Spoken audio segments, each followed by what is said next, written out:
there are times in your life when you're not going to be happy. And then what are you going to do? Your goal is demolished.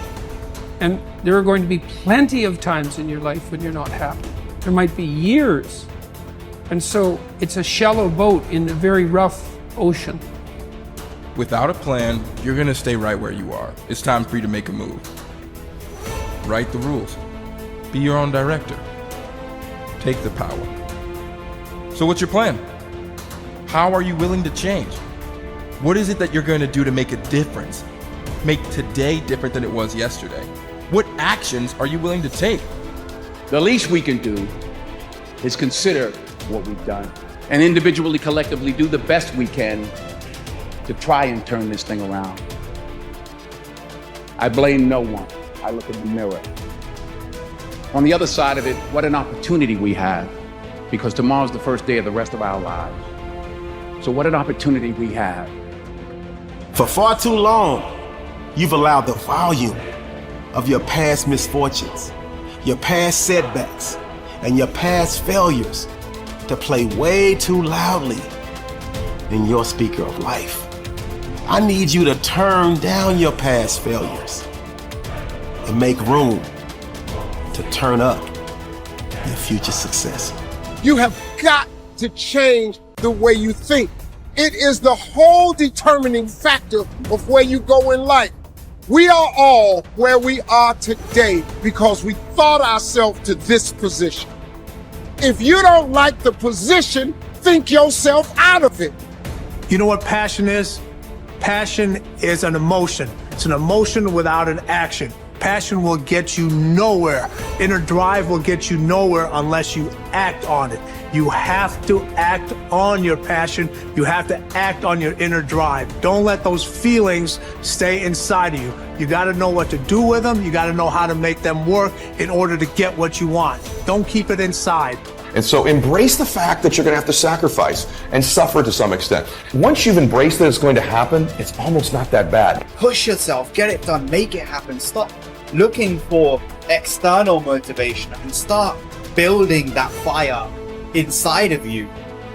Start adding more logs, more petrol to those flames every single day. And when that thing tells you to quit, you look at it in his eye and say, I ain't going nowhere. I will break you before you break me. You will not defeat me. You will not destroy me.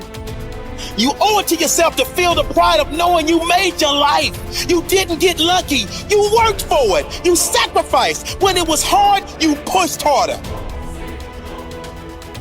We're trying so hard in our lives to fit in. We try to fit into certain groups, certain frats, certain sororities, among certain friends. Yet the people we idolize are the ones that stand out. But when you're prepared, there is no fear. There is no fear of failure, okay? Because even if you've walked out of something and you feel like you failed at it, your preparation is so strong that you're gonna take that failure and turn it into the outcome you desire. And most people stop at failure, okay? We've all failed at things. I'm gonna continue to fail at stuff, right? It's the most powerful tool you can use, but it all depends on how you use it. We talk about it in Relentless, okay? A scalpel, okay? In the hands of an individual, it can do unbelievable damage. In the hands of a professional, of a doctor, it saves lives. So it's the same thing with failure. It's how you use it. It's that drive inside of you, okay? It's what we talk about, the dark side. The dark side is filled with failure, but it's the fuel that burns you like something that's never burned inside you before. Fully mature people accept that their actions have consequences. A fully functioning adult knows that he or she can choose an action, but once the action is taken, both predictable and unpredictable consequences will follow. The true adult accepts that for every cause there will be an effect. For every action, there will be a reaction. You can choose the action before you act, but you cannot choose or control the consequence or reaction afterward. Intelligent adults are very careful about the thoughts they think and the actions that they take. They do not fool themselves or engage in self-delusion. They don't pretend that things might happen differently, nor do they trust to luck. inactions also have consequences. What are called crimes of omission are often more serious to your long-term prospects than the mistakes you make. Omitting to think through your values, set clear goals, make plans, commit to excellence, and so on, can be disastrous to your possibilities of great success. The starting point of success is the acceptance of reality. What cannot be cured must be endured. Often people will come to me with challenges they are facing, and I will ask them this simple question: is this a problem or is this a fact? If it's a problem, it's amenable to a solution. There is something that you can do to change it. If you are not happy with the situation, it is up to you to go and do whatever you can to resolve it. A fact, however, is different from a problem. It is something that exists, like the weather, like rain or snow. There is nothing that you can do about it. You can solve problems, but the reality principle says that you have to learn to live with facts. Something unfortunate that has happened is a fact. A sale that did not go through, a business deal that collapsed, a relationship that didn't work out. All of these are facts. Many people waste an enormous amount of emotional energy struggling with facts when they would be much better off concentrating on doing better in the future. Your goal is to be happy, confident, and optimistic. The way that you achieve this is by making these positive responses so automatic that you remain predominantly happy, confident, and optimistic no matter what happens. You can achieve this result by taking specific, proven, practical steps that have been used by millions of people and which work with virtually unfailing certainty. The starting point is accepting complete responsibility for every aspect of your life. The law of sowing and reaping, whatever you sow or fail to sow, is going to determine what you reap in the end. The law of accumulation reminds us that everything counts. Every positive step you take is moving you toward building a great life for yourself. Every positive word or thought or image is deepening your belief and increasing your confidence in your ability to achieve wonderful things. Finally, remember the law of reversibility.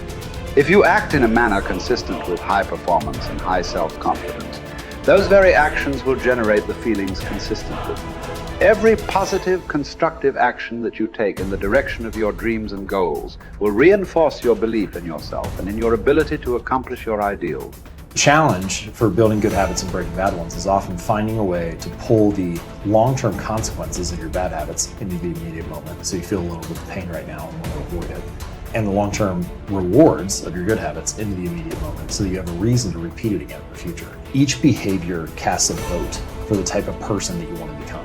And if you cast enough votes for that type of identity, you start to believe that about yourself, right? Like if you go to church for 20 years, you believe that you're religious. You study Spanish every Tuesday for 30 minutes, you believe that you are studious.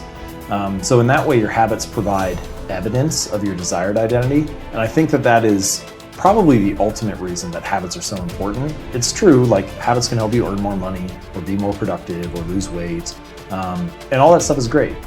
But in addition to the external results that habits provide, they also shape your sense of self. They are the engine or the avenue through which you learn to believe things about yourself. You have to have just one thing in mind: keeping on track, closing out all the noise and the clutter that gets in your way. You've got to identify your target. Let nothing stand in your way. You've got to keep your eye on the target until you've released the arrow. Let nothing capture your attention unless it's in the best interest of your ambition. If you don't keep your mind on what you're doing, if you don't keep focused on the task at hand, it could slip right on by you. Wherever you are, be there. Whatever you're supposed to be doing for the moment, do it. You can't be thinking of everything you have to do at one time, all the time. You have to concentrate on just one thing at a time, one project, one job. You have to take it one task at a time and complete it. Do what you've set out to do. Keep your mind only on that one task. Why? If you don't, you won't accomplish anything. Concentration takes a lot of discipline. It takes a lot of discipline to demand privacy, to keep the do not disturb sign on your door while you're in the middle of an important job.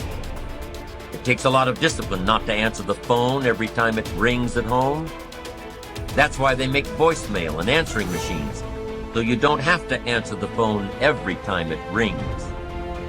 Your family will appreciate an uninterrupted dinner hour. Your night work will get done a whole lot faster.